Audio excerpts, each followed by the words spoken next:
नमस्कार, जनता टीवी देख रहे हैं आप और मैं हूं आपके साथ वैभव मिश्रा। आगे बढ़ेंगे और अब बात करेंगे 25 मिनट में आज दिन भर भारत की खबरें क्या कुछ कहती हैं। वित्त वर्ष 2021 और 22 के लिए आम बजट सोमवार यानी 1 फरवरी को संसद में पेश किया जाएगा। यहां वित्त मंत्री निर्मला सीतारमण लोकसभा में तीसरी बार केंद्रीय आम बजट पेश करेंगी। रविवार शाम को केंद्रीय वित्त मंत्री निर्मला सीतारमण ने अपनी बजट टीम के साथ फोटो सेशन की औपचारिकता पूरी की, जहां उनके साथ केंद्रीय वित्त राज्य मंत्री अनुराग ठाकुर मौजूद रहे। इस बार के आम बजट से देशवासियों को उम्मीदें हैं। किसान, आपको बता दें, कामगार से लेकर आम करदाता और छोटे बड़े कारोबारी तक सभी की नजरें बजट पर टिकी हैं। कोरोना की वजह से सरकार ने इस बार बजट डॉक्यूमेंट की छपाई नहीं की है। बजट की कॉपी सभी सांसदों को डिजिटल तरीके से बांटी जाएगी। आजादी के बाद ऐसा पहली बार है पेपरलेस जब बजट पेश किया जाएगा। संसद के बजट सत्र के दौरान सरकार प्राइवेट क्रिप्टो करेंसी पर बैन लगाने वाला नया बिल लाने की तैयारी में है। इस बिल के लागू होने के बाद देश में बिटकॉइन समेत सभी प्राइवेट क्रिप्टो करेंसी बैन हो जाएंगी। राज्यसभा के सभापति और उपराष्ट्रपति वेंकैया नायडू ने बीएससी बैठक बुलाई है, जिसमें संसद में होने वाली चर्चाओं के समय निर्धारण को लेकर चर्चा हुई। इस बैठक में राज्यसभा के सभी फ्लोर लीडर्स को बुलाया गया। बीएससी यानी बिजनेस एडवाइजरी कमेटी की बैठक में राष्ट्रपति के अभिभाषण पर धन्यवाद प्रस्ताव और बजट पर चर्चा के लिए 10-10 घंटे का समय तय करने पर आम सहमति बनी है। साथ ही अन्य मसलों पर भी चर्चा हुई। मन की बात कार्यक्रम में पीएम मोदी ने गणतंत्र दिवस के मौके पर हुई हिंसा का जिक्र किया और कहा, 26 जनवरी पर तिरंगे के अपमान से देश दुखी है। पीएम मोदी ने कहा कि भारत दुनिया का सबसे बड़ा कोरोना वैक्सीनेशन प्रोग्राम चला रहा है। पीएम ने कहा कि भारत केवल 15 दिनों में 30 लाख से ज्यादा लोगों को टीका लगा चुका है। पीएम मोदी ने देश के युवाओं से खास अपील की। पीएम ने कहा कि देश के युवा भारतीय स्वतंत्रता सेनानियों के बारे में किताबें लिखें। पीएम नरेंद्र मोदी ने रेडियो कार्यक्रम मन की बात के जरिए देशवासियों को संबोधित किया। आपको बता दें, नए साल में यह पीएम के कार्यक्रम का पहला एपिसोड है। पीएम मोदी ने हैदराबाद की एक स्थानीय सब्जी मंडी की भी तारीफ की और कहा कि हैदराबाद की एक स्थानीय मंडी में लोग खराब सब्जियों को फेंकने के बजाय उसकी बिजली बनाने में जुटे हैं। पीएम मोदी ने तिरंगे के अपमान वाले बयान पर बीकेयू के नेता राकेश टिकैत पर पलटवार किया। टिकैत ने कहा कि तिरंगा सबका है, यह सिर्फ प्रधानमंत्री का नहीं है। किसान नेता राकेश टिकैत ने कहा कि सारा देश तिरंगे से प्यार करता है। जिसने तिरंगा का अपमान किया उसको पकड़ा जाए। किसान नेता राकेश टिकैत ने कहा कि हम देश के प्रधानमंत्री का सम्मान करते हुए समाधान चाहते हैं। बंदूक की नोक पर बातचीत नहीं होगी। टिकैत ने कहा, बातचीत करेंगे लेकिन सरकार किसी प्रकार की शर्त रखकर बात न करे। एनसीपी प्रमुख शरद पवार के बयान पर केंद्रीय कृषि मंत्री नरेंद्र तोमर ने कहा कि नए कृषि कानून किसानों के हित में। उन्होंने ट्वीट कर लिखा कि नई व्यवस्था में एमएसपी और मंडी व्यवस्था क्रियाशील रहेगी। कृषि मंत्री नरेंद्र तोमर ने शरद पवार को टैग करते हुए लिखा कि नए कृषि कानूनों में एमएसपी को कोई खतरा नहीं और न ही मंडियां प्रभावित होंगी। तोमर ने कहा कि शरद पवार के सामने गलत तथ्य पेश किए हैं। तोमर ने ट्वीट करते हुए लिखा कि शरद पवार केंद्रीय कृषि मंत्री रह चुके हैं। वे कृषि से जुड़े मुद्दों और उनके समाधान से भली भांति वाकिफ हैं। पूर्व में उन्होंने भी कृषि संबंधी सुधारों को लाने की पुरजोर कोशिश की थी। कृषि कानून के खिलाफ किसानों का आंदोलन 67वें दिन भी जारी है। किसानों की मांग है कि सरकार तीनों कृषि कानूनों को रद्द करे और एमएसपी पर कानून लेकर आए। बीते दिनों हुई हिंसा और राकेश टिकैत के आह्वान के बाद गाजीपुर बॉर्डर पर आंदोलन अब नया मोड़ ले रहा है। सिंघू बॉर्डर के साथ ही अब गाजीपुर पर भी किसान आंदोलन का नया पॉइंट बनता नजर आ रहा है। दिल्ली हिंसा के बाद गाजीपुर बॉर्डर पर किसानों के लौटने के बाद सुरक्षा व्यवस्था कड़ी कर दी गई है। दिल्ली पुलिस ने 3-4 लेयर में बैरिकेड की है। साथ ही बैरिकेड के ऊपर तार भी लगाए गए हैं। दिल्ली बॉर्डर पर किसानों का जमावड़ा बढ़ने के बाद केंद्रीय गृह मंत्रालय ने दिल्ली के 3 सीमाओं पर इंटरनेट सेवा बंद कर दी है। गाजीपुर, सिंघू और टीकरी बॉर्डर पर अगले आदेश तक इंटरनेट सेवा बंद रहेगी। तो दिल्ली हिंसा मामले में पुलिस ने अब तक 38 एफआईआर दर्ज की हैं। आपको बता दें कि 44 लोगों के खिलाफ लुकआउट नोटिस जारी किया गया है। अब तक 84 लोगों की गिरफ्तारी हो चुकी है। दिल्ली पुलिस की क्राइम ब्रांच को हिंसा से जुड़ी 1700 से ज्यादा वीडियो क्लिप्स मिली हैं, जिनमें जनता से जुटाई गई मोबाइल क्लिप्स और सीसीटीवी फुटेज भी शामिल है। किसान नेता गुरुनाम सिंह चड़ूनी ने किसान आंदोलन को लेकर जनता टीवी से बातचीत की। गुरुनाम सिंह चड़ूनी ने कहा कि गाजीपुर बॉर्डर पर सरकार की तरफ से आंदोलन को खत्म करने की साजिश रची गई थी। गुरनाम चड़ोनी ने कहा कि प्रशासन की तरफ से धरना स्थल खाली करने की तैयारी की जा रही थी। उन्होंने कहा, दलीय हिंसा के लिए दीप सिंधु जिम्मेदार है, मगर एफआईआर किसानों पर दर्ज की गई। कांग्रेस पार्टी में नेतृत्व को लेकर लगातार सवाल उठ रहे हैं। दिल्ली कांग्रेस कमेटी ने राहुल गांधी को तत्काल प्रभाव से पार्टी का अध्यक्ष बनाने का प्रस्ताव पारित किया। आपको बता दें, इस बैठक में दिल्ली कांग्रेस ने 3 प्रस्ताव पारित किए। दिल्ली कांग्रेस ने अपने प्रस्तावों में दिल्ली हिंसा को लेकर केंद्रीय गृह मंत्री अमित शाह और दिल्ली के सीएम अरविंद केजरीवाल को जिम्मेदार ठहराया और दोनों नेताओं से इस्तीफे की मांग की।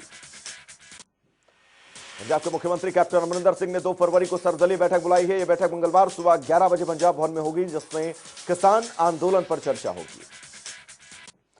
मुख्यमंत्री कैप्टन अमरिंदर के मीडिया सलाहकार रवीन ठुकराल ने सर्वदलीय बैठक की जानकारी ट्वीट कर दी। हालांकि सर्वदलीय बैठक में कौन कौन से दल भाग लेंगे, यह अभी स्पष्ट नहीं है। दिल्ली में इजरायली दूतावास के पास हुए बम धमाकों से भारी साजिश के सबूत मिले हैं। दरअसल दिल्ली पुलिस को इजरायली दूतावास के नाम से एक धमकी भरी चिट्ठी मिली है, जिसमें कहा गया है कि यह अभी ट्रेलर है। सूत्रों के मुताबिक धमाके में इस्तेमाल बम किसी अनुभवी प्रोफेशनल ने तैयार किए थे। बम तैयार करने वाले को आईडी ट्रेनिंग दी गई थी। इतना ही नहीं, धमाके के लिए टाइमर का भी इस्तेमाल किया गया था।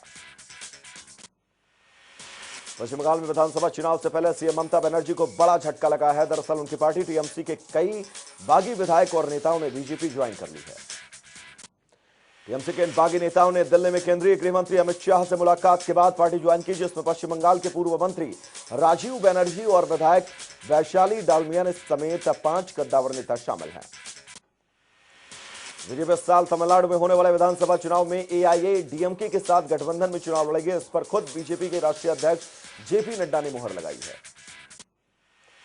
तमिलनाडु के 3 दिवसीय दौरे पर पहुंचे जेपी नड्डा ने कहा कि बीजेपी और एआईएडीएमके गठबंधन आगे भी जारी रहेगा। आपको बता दें, इससे पहले बीते कुछ दिनों से दोनों दलों के बीच मतभेद की खबरें थी। दिल्ली की अदालत ने कांग्रेस नेता मोतीलाल वोरा के निधन के चलते नेशनल हेराल्ड मामले में उनके खिलाफ आपराधिक कार्रवाई रद्द कर दी। आपको बता दें, मोतीलाल वोरा की पिछले साल दिसंबर में मौत हुई थी। अदालत में वकील पक्ष के आपको बता दें कि आरोपी पक्ष के वकील ने वोरा के मृत्यु प्रमाण पत्र को दिखाते हुए अदालत से उनके खिलाफ कार्रवाई निरस्त करने का अनुरोध किया था। इसके बाद अदालत ने वकील की दलीलों को मानते हुए वोरा के खिलाफ चल रहे आपराधिक मामलों को निरस्त कर दिया। कोरोना वायरस से राहत पाने के लिए अब देश को जल्द एक और वैक्सीन मिल सकती है। दरअसल सीरम के सीईओ पूनावाला ने कहा कि इस साल जून के अंत तक कंपनी एक और वैक्सीन कोवोवैक्स को लॉन्च कर सकती है। अमेरिकी कंपनी नोवावैक्स के साथ मिलकर वैक्सीन बना रही सीरम इंडिया भारतीय बाजार में उसे लेकर लोकल ब्रांड कोवोवैक्स के नाम से लॉन्च करेगी। पूनावाला ने कहा कि नोवावैक्स के साथ सीरम इंस्टीट्यूट ऑफ इंडिया की साझेदारी के तहत वैक्सीन का ट्रायल किया जाएगा। वहीं पूनावाला ने इस बात की जानकारी देते कहा कि नोवावैक्स वैक्सीन ने प्रकाशित ट्रायल नतीजों के कोरोना के खिलाफ शानदार प्रभावी नतीजे दिए। उन्होंने कहा कि उम्मीद है कि जून 2021 तक कोवोवैक्स को लॉन्च कर दिया जाएगा। कोरोना के बाद अब देश भर में बर्ड फ्लू की दहशत है। दरअसल केंद्र सरकार ने 10 राज्यों में पोल्ट्री बर्ड्स में बर्ड फ्लू फैलाने की पुष्टि है, जबकि 13 राज्यों में कौवे, प्रवासी और जंगली पक्षियों में इस बीमारी की जानकारी है। एयर मार्शल राजेश कुमार आज वायुसेना के सामरिक बल कमान के नए प्रमुख का पदभार संभालेंगे। Kumar air marshal NS Dhillon की जगह लेंगे, जो कि 31 जनवरी को रिटायर होने वाले हैं। कोरोना संकट को देखते हुए गुजरात में लंबे समय से लगे नाइट कर्फ्यू को लेकर अब अहम फैसला लिया गया। दरअसल राज्य के 4 बड़े शहरों में नाइट कर्फ्यू को 15 फरवरी तक के लिए बढ़ा दिया गया। गुजरात में कर्फ्यू लगाने वाले नाइट कर्फ्यू में 4 बड़े शहर अहमदाबाद, राजकोट, वडोदरा और सूरत शामिल है। हालांकि इस नाइट कर्फ्यू के दौरान 1 घंटे की राहत है, यानी कि पहले जो नाइट कर्फ्यू 10 बजे लगता था, वो 11 बजे लगेगा। जिले के रामलीला मैदान के पास एक पुरानी 3 मंजिला बिल्डिंग गिर गई। वहीं हादसे के बाद स्थानीय पुलिस समेत दमकल विभाग के कई अधिकारियों ने मौके पर पहुंचे। हालांकि घटना में किसी के हताहत होने की खबर नहीं है। उत्तर भारत में 1 फरवरी से सक्रिय हो रहे पश्चिमी विक्षोभ के चलते ठंड से हल्की राहत मिल सकती है। वहीं आगामी 4 से 5 दिनों में दिल्ली एनसीआर समेत कई इलाकों में हल्की बारिश की संभावना जताई जा रही है। जम्मू कश्मीर के राजौरी में 3 दिवसीय अंडर 19 कबड्डी टूर्नामेंट का समापन हुआ। आपको बता दें, इस टूर्नामेंट में जम्मू की टीम ने कश्मीर की टीम को हराकर टूर्नामेंट पर कब्जा जमाया।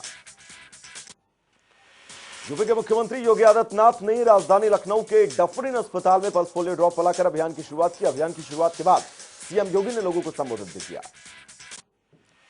मुख्यमंत्री योगी आदित्यनाथ की सरकार ने बिजनौर से बलिया तक गंगा के दोनों किनारों पर बसे 1038 गांवों को नए आरती स्थल के तौर पर चुना है। नए आरती स्थलों को जन सहभागिता के आधार पर संचालित किया जाएगा। किसान आंदोलन को लेकर बागपत के बड़ौत में किसानों की ओर से महापंचायत बुलाई गई। बालियान खाप के आह्वान पर बड़ी तादाद में किसान महापंचायत में शामिल हुए, जिसमें किसान नेता नरेश टिकैत ने किसान आंदोलन को तेज करने का ऐलान किया है। समाजवादी पार्टी ने किसान आंदोलन के समर्थन में समाजवादी किसान समिति का गठन किया। समिति में पश्चिमी उत्तर प्रदेश के मेरठ, सहारनपुर मंडलों के सभी जिलों के जिलाध्यक्ष और वरिष्ठ नेता शामिल हैं। लखीमपुर खीरी पुलिस प्रशासन ने सड़कों पर पराठा भरने वाले के खिलाफ पैनी नजर बनाए हुए हैं। पुलिस ने लगातार सड़कों पर गश्त कर पटाखा बुलेटों पर कार्रवाई करते हुए करीब 50 बुलेट जमा करवाई हैं। वहीं इस कार्रवाई में चालकों में हड़कंप है। बिजनौर के शहबाजपुर गांव के पास एक अज्ञात वाहन ने बाइक सवार 2 युवकों को टक्कर मार दी, जिसमें दोनों की मौके पर ही मौत हो गई। फर्रुखाबाद जिले के दलावरगंज के पास नाले में पड़ा एक 4 महीने का भ्रूण मिला। पुलिस ने सूचना मिलने पर भ्रूण को कब्जे में लेकर जांच शुरू कर दी है। लखीमपुर खीरी पुलिस की ओर से अपराध को रोकने के लिए निरंतर कार्रवाई की जा रही है। इस कड़ी में पुलिस और राजस्व विभाग की संयुक्त टीम ने शातिर अपराधी बालकृष्ण के विरुद्ध कार्रवाई करते हुए लगभग 1 करोड़ 15 लाख रुपए कीमत की संपत्ति जब्त कर ली है। फर्रुखाबाद के खंडौली गांव में एक महिला को जलाकर मारने की कोशिश की गई, जिसे उपचार के लिए लोहिया अस्पताल में भर्ती कराया गया, जहां उसकी स्थिति बिगड़ने पर उसे सरफई मेडिकल कॉलेज रेफर कर दिया गया। उन्नाव के अशगैन थाना क्षेत्र में चाय बनाते समय गैस सिलेंडर में आग लग गई। वहीं आनंद फानन में जलता गैस सिलेंडर घर से बाहर फेंक दिया गया, जिससे बड़ा हादसा होते हुए टला। हरियाणा के मुख्यमंत्री मनोहर लाल ने अंबाला में प्रदेश के गृह मंत्री अनिल विज से मुलाकात की। आपको बता दें, अनिल विज पिछले 2 महीने से कोरोना संक्रमण से अस्वस्थ थे। वहीं प्रदेश के गृह मंत्री अनिल विज से मुलाकात के दौरान कांग्रेस की वरिष्ठ नेत्री नीलम शर्मा ने बीजेपी का दामन थामा, जिनका मुख्यमंत्री मनोहर लाल ने पार्टी में स्वागत भी किया है। अनिल विज से मुलाकात के बाद सीएम मनोहर लाल ने मीडिया से बातचीत के दौरान दिल्ली हिंसा पर अपनी प्रतिक्रिया दी। उन्होंने कहा कि दिल्ली हिंसा के बाद बनी परिस्थितियों में कांग्रेस का जो रोल रहा वो बेहद निंदनीय है। वह किसान आंदोलन को लेकर सीएम मनोहर लाल ने कहा कि लोकतंत्र में सभी को अपनी बात करने की आजादी है। प्रधानमंत्री मोदी ने बातचीत से हल निकालने की बात कही। उन्होंने उम्मीद जताई है कि जल्द रास्ता निकलेगा। हरियाणा कांग्रेस अध्यक्ष कुमारी सैलजा ने किसानों के समर्थन में प्रेस कॉन्फ्रेंस की, जिसमें उन्होंने कहा कि प्रदेश सरकार किसानों के समर्थन में 3 फरवरी से 5 फरवरी तक राज्य के प्रत्येक ब्लॉक में शांति मार्च का आयोजन करेगी। कुमारी सैलजा ने बीजेपी पर आरोप लगाते हुए कहा कि जिस दिन से कृषि कानूनों के खिलाफ किसानों का आंदोलन शुरू हुआ है, उसी दिन से केंद्र सरकार कथित तौर पर षड्यंत्र कर से बदनाम करने की कोशिश कर रही है। जींद में खटकर टोल प्लाजा पर खापों की पंचायत हुई, जिसमें खाप पंचायतों ने लोगों से अपील करते हुए कहा, कृषि कानूनों के खिलाफ जारी लड़ाई में आंदोलनकारी किसानों का समर्थन करें। खाप पंचायत ने लोगों से अपील करते हुए कहा कि लोग बीजेपी और जेजेपी का झंडा लगाकर अपने घरों पर न लगाएं और तिरंगा और किसान यूनियन का झंडा लगाएं। वहीं खाप पंचायतों के फैसले के बाद जींद में लोगों ने किसानों का समर्थन किया। लोगों ने अपने घरों पर राष्ट्रीय ध्वज के साथ किसान यूनियन का झंडा लगाया। किसान आंदोलन को लेकर रतिया में किसानों ने महापंचायत बुलाई और केंद्र सरकार पर कई गंभीर आरोप लगाए। किसान नेताओं ने कहा कि सरकार ने जानबूझकर लाल किले पर सब कुछ करवाया है। किसान नेताओं ने कहा कि सरकार किसानों को बदनाम कर आंदोलन को कुचलने की कोशिश कर रही है, लेकिन सरकार उसमें विफल होगी। किसान ऐलान करते हुए कहा कि रतिया से रोजाना किसान दिल्ली जाएंगे और आंदोलन को मजबूत करेंगे। बल्लभगढ़ के ऊंचा गांव में कई लोग जेजेपी में शामिल हुए हैं। जिलाध्यक्ष तेजपाल डागर के नेतृत्व में लोगों ने पार्टी की सदस्यता ली। इस दौरान तेजपाल डागर ने कहा कि उनके प्रयास से लगातार पार्टी का कुनबा बढ़ रहा है। 1 फरवरी को पेश होने वाले आम बजट से अंबाला में व्यापारी वर्ग को काफी उम्मीदें हैं। व्यापारियों का कहना है कि उन्हें उम्मीद है कि लॉकडाउन के दौरान हुए घाटे को कम करने के लिए सरकार इस बजट में कुछ राहत देगी। महिलाओं ने कहा कि महंगाई की वजह से उन्हें घर का खर्च चलाना मुश्किल हो गया है। महिलाओं को उम्मीद है कि इस बजट में सरकार आम नागरिकों के बारे में सोचेगी और महंगाई में मदद करेगी। बहादुरगढ़ में रियल एस्टेट से जुड़े कारोबारियों के केंद्रीय बजट से इस बार उम्मीदें हैं। लोगों का कहना है कि आम बजट में रियल एस्टेट सेक्टर के लिए फंड की व्यवस्था होनी चाहिए। वहीं आम बजट में लघु और मध्यम उद्योग के लिए राहत पैकेज की मांग की गई। साथ ही लोगों का कहना है कि मशीनरी निर्माण के लिए सरकार को बजट में राहत देना चाहिए। फरीदाबाद में हरियाणा के पूर्व मंत्री विपुल गोयल ने शहीद लेफ्टिनेंट ऋषभ शर्मा के निवास पर पहुंचे और शहीद के परिजनों से मुलाकात के दौरान उन्होंने कहा कि बीजेपी सरकार शहीद परिवार की मदद के लिए हमेशा खड़ी है। मुंह मांडी खेड़ा के पास ट्रैफिक पुलिस ने वाहन चेकिंग अभियान चलाया। इस दौरान ट्रैफिक नियम तोड़ने वाले वाहन चालकों पर चालान काटे गए। साथ ही वाहन चालकों को ट्रैफिक नियमों का पालन करने की अपील की गई। भारत पेट्रोलियम मंत्रालय की ओर से फरीदाबाद के सेक्टर 9 में सक्षम साइकिल यात्रा का आयोजन किया गया। इस मौके पर भारत गैस के तमाम कर्मचारी समेत स्कूल के छात्र छात्राओं ने हिस्सा लिया। सिरसा में स्वास्थ्य विभाग की ओर से पल्स पोलियो अभियान चलाया गया, जिसमें 5 साल से कम उम्र के बच्चों को पोलियो की दवा पिलाई गई। इस दौरान डोर टू डोर जाने वाली सभी टीमों को जरूरी दिशा निर्देश दिए गए। रोहतक के पहरावर गांव में 2 दिवसीय प्रदेश स्तरीय बॉक्सिंग प्रतियोगिता का आयोजन किया गया, जिसमें आयु की वर्ग के करीब 300 खिलाड़ियों ने हिस्सा लिया। हरियाणा में 1 फरवरी से 6ठी कक्षा से 8वीं कक्षा तक के स्कूल फिर से खुले हैं। आपको बता दें कि प्रशासन की तरफ से सभी निजी और सरकारी स्कूल संचालकों को आदेश दे दिए गए हैं। स्कूल सुबह 10 बजे से दोपहर 1:30 बजे तक चलेंगे। भिवानी में स्कूल खोले जाने को लेकर स्कूल प्रशासन की तरफ से सभी तैयारियां पूरी कर ली गई हैं। वहीं सभी बच्चों को मेडिकल प्रमाण पत्र के साथ माता पिता की अनुमति के बाद स्कूल में प्रवेश दिया जाएगा। अमृतसर के जब्बोवाल में एक शख्स की हत्या के बाद इलाके में दहशत का माहौल है। दरअसल पैसे के लेन देन को लेकर सुखजिंदर सिंह की बेरहमी से हत्या कर उसके चौको नाले में फेंक दिया गया। वहीं पुलिस अब इस मामले की जांच कर रही है। सोनीपत में चोरों के हौसले बुलंद है। देर रात चोरों ने एक मोबाइल की दुकान को अपना निशाना बनाया और दुकान का शटर तोड़कर लाखों के मोबाइल पर हाथ साफ किया। पलवल में चोरी की वारदात को अंजाम देने वाले 2 चोरों को पुलिस ने गिरफ्तार कर दिया, जबकि तीसरा साथी फरार है। आपको बता दें, गुप्तागंज निवासी रघुनाथ ने पुलिस में चोरी की शिकायत दर्ज करवाई थी। कोरोना महामारी के बीच हिमाचल में 1 फरवरी से ग्रीष्मकालीन स्कूल खुल जाएंगे, तो वहीं विंटर सेशन वाला स्कूल 15 फरवरी से खुलेंगे।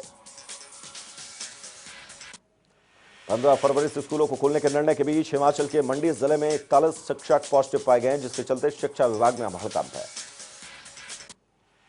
हिमाचल प्रदेश में मौसम एक बार फिर से करवट बदलने वाला है। मौसम विभाग की तरफ से बताया गया कि 2 फरवरी तक मौसम साफ रहेगा, लेकिन 3 और 4 फरवरी को प्रदेश के ऊंचाई वाले इलाकों में बर्फबारी के आसार हैं। बर्ड फ्लू की रोकथाम के मद्देनजर हिमाचल प्रदेश में दूसरे राज्यों से पोल्ट्री और इससे संबंधित उत्पादों पर रोक जारी रहेगी। प्रदेश सरकार ने इसे 1 सप्ताह के लिए और बढ़ा दिया है। बता दें कि बीते 2 सप्ताह से हिमाचल में बाहर से आने वाले पोल्ट्री पदार्थों पर रोक है। पंजाब और हरियाणा में बर्ड फ्लू की स्थिति संवेदनशील बनी हुई है। विश्व भर में कोरोना के कुल मामले 10 करोड़ 31 लाख से ज्यादा हो चुके हैं। 22 लाख से ज्यादा की मौत, 7 करोड़ 47 लाख से ज्यादा ठीक हुए हैं। सबसे ज्यादा मरीज अमेरिका में हैं, जहां आपको बता दें 4,50,000 से ज्यादा की मौत, 1 करोड़ 60 लाख से ज्यादा ठीक हुए हैं। देश में कोरोना के 13,000 नए केस आए, 14,000 से ज्यादा ठीक। 24 घंटे में 128 लोगों की मौत हुई। भारत में कोरोना संक्रमितों की संख्या 1 करोड़ 7 लाख को पार कर चुकी है। 1 करोड़ 4 लाख से ज्यादा ठीक, 1,54,000 से ज्यादा की मौत हुई है। भारत में कोरोना की संख्या में तेजी से गिरावट देखी जा रही है, तो वहीं केरल में नए कोरोना मामलों की संख्या में सबसे ज्यादा आए हैं। केरल में 460 नए केस आए हैं। महाराष्ट्र में कोरोना का आंकड़ा 20,20,000 को पार कर चुका है। 51,000 से ज्यादा की मौत और 10,27,000 से ज्यादा ठीक हुए हैं। जिले में आंकड़ा 6,34,000 को पार कर चुका है। 1,400 से ज्यादा का इलाज जारी है। उत्तर प्रदेश में कोरोना की कुल संख्या 6 लाख को पार कर चुकी है। इनमें से अब तक 8,650 से ज्यादा की मौत, 5,680 से ज्यादा केस अभी एक्टिव हैं। हिमाचल में यह संख्या 57,000 को पार कर चुकी है। आपको बता दें, सिर्फ अब 338 मरीज एक्टिव हैं। हरियाणा में कोरोना संक्रमितों का कुल आंकड़ा 2,67,800 को पार कर चुका है। 2,63,000 से ज्यादा ठीक, 1,130 से ज्यादा का इलाज जारी है। अमेरिका के कैलिफोर्निया में डेविस सेंट्रल पार्क में कुछ अज्ञात लोगों ने महात्मा गांधी की प्रतिमा को तोड़ दिया। वहीं इसकी कड़ी निंदा करते हुए वाशिंगटन स्थित भारतीय दूतावास ने अधिकारियों से इस मामले में दोषियों के खिलाफ कार्रवाई की मांग की है। नेपाल के प्रधानमंत्री केपी शर्मा ओली ने एक बार फिर भगवान राम के जन्म स्थान को लेकर विवाद पैदा करने की कोशिश की है। केपी ओली ने कहा कि राम मंदिर का निर्माण नेपाल में भी शुरू हो चुका है।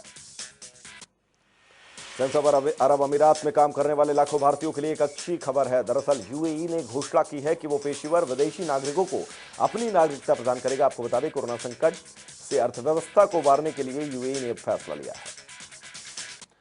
कोरोना वायरस की मार झेल रहे कंगाल पाकिस्तान को वैक्सीन लाने के लिए खुद का विमान चीन भेजना पड़ा। बताया जा रहा है कि चीन के 5 लाख खुराक फ्री में देने के एवज में पाकिस्तान के सामने शर्त रखी गई थी कि वो खुद के खर्च से इस वैक्सीन को लेकर जाए। पाकिस्तान के प्रतिबंधित आतंकवादी समूह लश्कर-ए-इस्लाम ने जला खान अफरीदी को अपना नया सरगना चुना है। संगठन ने भगोड़े नेता मंगलबाग के कुछ दिन पहले ही अफगानिस्तान में सड़क किनारे का बम धमाके में मृत पाए जाने के बाद यह कार्रवाई की गई। गृह मंत्री अमित शाह के बेटे और बीसीसीआई के सचिव जय शाह को एशियाई क्रिकेट परिषद का अध्यक्ष चुना गया है। आपको बता दें, जय शाह बांग्लादेश क्रिकेट बोर्ड के प्रमुख नजमुल हसन की जगह लेंगे। भारतीय क्रिकेट टीम के पूर्व कप्तान और मौजूदा बीसीसीआई अध्यक्ष सौरव गांगुली को अस्पताल से छुट्टी मिली है। हालांकि डॉक्टरों ने उन्हें कुछ दिन घर में रहने की सलाह दी है। गौरतलब है कि सीने में दर्द उठने के बाद सौरव गांगुली को 1 महीने में 2 बार एंजियोप्लास्टी करानी पड़ी। आपको बता दें, दादा कोलकाता के अपोलो अस्पताल में भर्ती थे। भारतीय क्रिकेट कंट्रोल बोर्ड ने आईपीएल के नए सीजन को देश में ही आयोजित करने के लिए कमर कसी है। जानकारी के मुताबिक आईपीएल 2021 का आयोजन यूएई या फिर किसी अन्य देश के बजाय भारत में किया जाएगा। बीसीसीआई ने आईपीएल 2021 की शुरुआत के लिए अप्रैल का दूसरा महीना तय किया है। साथ ही मुंबई और उसके आसपास मौजूद स्टेडियमों को इसके लिए चुन भी लिया गया है। 5 फरवरी से भारत और इंग्लैंड के बीच 4 टेस्ट मैचों की सीरीज शुरू होगी, जिसके मद्देनजर दोनों टीमें अब चेन्नई पहुंच चुकी हैं। इंग्लैंड के खिलाफ 4 मैचों की टेस्ट सीरीज से पहले भारतीय कप्तान विराट कोहली का वर्कआउट वीडियो सोशल मीडिया पर वायरल हो रहा है। देश भर में सिनेमा प्रेमियों के लिए अच्छी खबर है। दरअसल केंद्र सरकार ने 1 फरवरी से देश भर के सिनेमा हॉल को 100% कैपेसिटी के साथ खोलने की अनुमति दी है। हालांकि इस दौरान सभी को कोरोना के नियमों का पालन करना होगा। मशहूर एक्ट्रेस कैटरीना कैफ का एक मजेदार वीडियो सोशल मीडिया पर वायरल हो रहा है, जिसमें कैटरीना हैट ट्रिक करती दिख रही हैं। वही कैट के इस वीडियो को फैंस पसंद कर रहे हैं। बॉलीवुड एक्ट्रेस दीपिका पादुकोण और रणवीर सिंह मुंबई के बांद्रा में मौजूद मेजू रेस्टोरेंट के पास स्पॉट किए गए। कहा जा रहा है कि दोनों डिनर डेट पर गए थे। एक्ट्रेस जानवी कपूर अपनी अपकमिंग फिल्म गुड लक जारी की शूटिंग के लिए पंजाब में है। इस बीच उनका एक वीडियो सोशल मीडिया पर वायरल हो रहा है।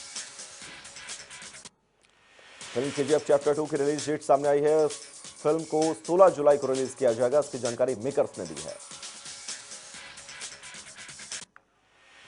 तो चलिए, 25 मिनट में भारत में फिलहाल के लिए इतना ही। रुकेंगे बहुत छोटे से ब्रेक के लिए, कहीं जाइएगा नहीं। जनता टीवी पर खबरों का सफर लगातार जारी रहेगा। नमस्कार।